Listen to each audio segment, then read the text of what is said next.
제2차 세계대전, 그 포화 속 한가운데서 윈스턴 처칠은요, 사실 또 다른 전쟁을 치르고 있었습니다. 바로 자기 내면을 끊임없이 물어뜯는 검은개와의 싸움이었죠. 근데 정말 놀라운 건 그가 이겨낸 방식이 오늘날 번아웃에 시달리는 우리에게 아주 강력한 회복의 청사진을 보여준다는 겁니다. 지금부터 그 비밀을 한번 파헤쳐보죠. 새벽 3시, 혹시 이런 경험 없으세요? 잠은 오지 않고 차가운 모니터 불빛만이 얼굴을 비추는 거요. 산더미처럼 쌓인 메시지들, 당장 내일 아침 회의의 무게가 목을 꽉 조여오는 듯한 기분. 우리에게 너무나도 익숙한 불안의 시간이죠. 그런데 말이죠. 시간을 한번 훌쩍 거슬러 올라가 볼게요. 똑같은 새벽 3시, 하지만 장소는 1940년 런던의 전쟁 지휘부입니다. 사방의 지도는 붉은 핀으로 가득하고 저 멀리서 희미하게 사이렌 소리가 들려오는 곳, 바로 거기서 한 남자가 우리와 똑같은 밤을 보내고 있었습니다. 그 남자가 바로 윈스턴 처칠이었습니다. 그는 자신의 마음을 집요하게 따라다니는 그 깊은 절망감을 검은 개라고 불렀다고 해요. 떨쳐낼 수 없는 그림자 같은 존재였지만 그걸 무작정 적으로만 본 게 아니라 동반자처럼 이름까지 붙여준 겁니다. 자, 바로 여기가 오늘 이야기의 진짜 핵심인데요. 처칠은 이 개를 없애려고, 쫓아내려고 안간힘을 쓴 게 아니에요. 대신 그 개를 데리고 산책시키는 법, 그러니까 전략적으로 다루는 법을 터득했다는 거죠. 그리고 바로 그 기술이야말로 한 나라의 운명을 짊어진 그가 끝내 무너지지 않게 만든 진짜 힘이었습니다. 그렇다면 그 위기의 순간은 대체 어떻게 찾아올까요? 내면의 싸움이 외부의 극심한 압박과 만났을 때 과거와 현재의 전장에서는 과연 어떤 일이 벌어지고 있었을까요? 지금 여러분이 보고 있는 그 곤두박질치는 실적 그래프요? 그 절망감은 됴케르크 해안에 고립됐던 33만 병사의 위기와 그대로 맞닿아 있습니다. 쉴 새 없이 울려대는 알림은 57밤 동안 런던을 뒤덮었던 공습 사이렌과 같고, 스트레스로 침묵에 잠긴 팀의 분위기는 프랑스가 함락됐을 때의 그 막막한 고립감과 다르지 않아요.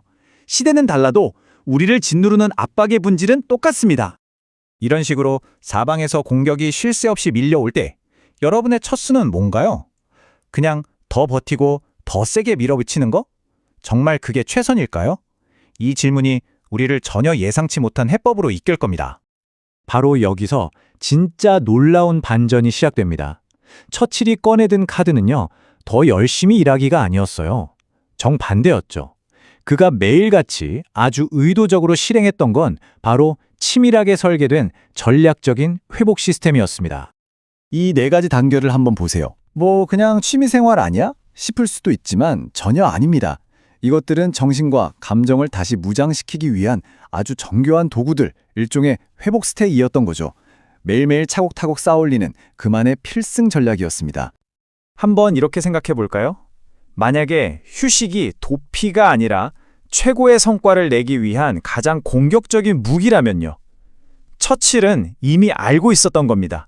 진짜 강한 사람은 쉴 줄 아는 사람이라는 걸요. 자, 그럼 처칠이 거의 본능적으로 알았던 이 방법들이 현대 뇌과학으로는 어떻게 설명될 수 있는지 그 과학적 근거를 한번 파헤쳐 보겠습니다. 만성 스트레스는 우리 몸을 끊임없는 전쟁 모드로 몰아넣습니다. 심장은 막 뛰고 늘 긴장 상태가 계속되는 거죠. 근데 처칠의 회복 스택이 바로 이 스위치를 딱 끄고 우리 몸을 회복 모드로 전환시키는 열쇠였던 겁니다. 이를 통해 냉철한 판단에 꼭 필요한 정신적 자원을 다시 채워 넣었던 거죠. 울트라디언 리듬이라는 뇌과학 개념이 이 모든 걸 설명해 줍니다. 되게 간단해요. 우리 뇌는 약 90분 빡세게 집중하면 자연스럽게 20분 정도는 쉬어줘야 한다는 신호를 보내요. 처칠의 그 짧은 낮잠이 정말 소름 돋게도 이 과학적 주기에 정확히 들어맞는 완벽한 전력이었던 셈입니다. 그러니까 핵심은 이겁니다. 의지력에만 기대는 건 결국 실패로 이어져요. 하지만 회복을 시스템으로 만들면 꾸준함을 가질 수 있습니다. 자, 이제 이론은 충분히 알았으니까 이걸 어떻게 내 삶에 적용할 수 있을까? 그게 제일 중요하잖아요. 지금부터 여러분의 전쟁 이야기를 다시 쓸 수 있는 구체적인 도구들을 하나씩 꺼내드릴게요. 이게 바로 여러분이 오늘부터 당장 시작할 수 있는 현대판 검은개 산책법입니다. 뭐 대단한 게 필요한 게 아니에요. 잠깐 눈 붙이기, 그냥 설거지하기, 좋아하는 노래 듣기, 전부 우리 일상 속에 있는 것들로 충분히 시작할 수 있습니다.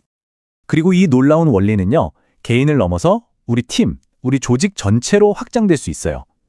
예를 들어서 회사 차원에서 파워 회복 슬롯을 공식적으로 딱 정해주는 거예요. 눈치 보지 말고 쉬라고. 이런 간단한 규칙 몇 가지가 조직 전체의 회복 탄력성을 극적으로 끌어올릴 수 있습니다. 이게 바로 내러티브 해킹의 힘입니다. 처칠이 군사적으로는 분명 철수였던 작전을 불굴의 덴케르크 정신으로 재창조했듯이 여러분도 여러분의 실패 서사를 위대한 성장의 이야기로 다시 쓸 힘을 가지고 있다는 겁니다. 자, 이제 정말 가장 중요한 시간입니다. 이 모든 놀라운 통찰을 머리로만 이해하는 데서 그치면 안 되겠죠? 오늘 밤 이걸 당신의 즉각적인 행동으로 옮겨보는 겁니다. 망설일 필요 없어요. 이게 바로 당신의 첫 회복 스택을 위한 구체적인 준비물입니다. 오늘 밤 딱 5분만 투자해서 이 간단한 준비를 해두세요. 이것만으로도 당신의 내일은 분명히 달라질 겁니다. 이 말을 꼭 기억해 주세요. 회복은 현실로부터의 후퇴가 아닙니다. 오히려 그 현실을 정복하기 위한 가장 공격적이고 가장 날카로운 전략이라는 걸요. 이것이 오늘 분석의 최종 결론입니다. 그 검은 개 분명히 다시 당신을 찾아올 겁니다. 하지만 이제 여러분은 예전 같지 않을 거예요. 더 이상 두렵지 않죠. 그 녀석을 어떻게 다뤄야 할지 그 방법을 알게 됐으니까요. 자, 당신은 당신의 검은 개를 어떻게 산책시키시겠습니까? 마지막으로 안내 말씀드립니다. 검은 개는 처칠이 사용한 우울에 대한 은유적 표현이고요. 오늘 이야기는 전문적인 의학적 조언을 대체할 수 없는 자기관리와 서사 훈련에 대한 가이드입니다.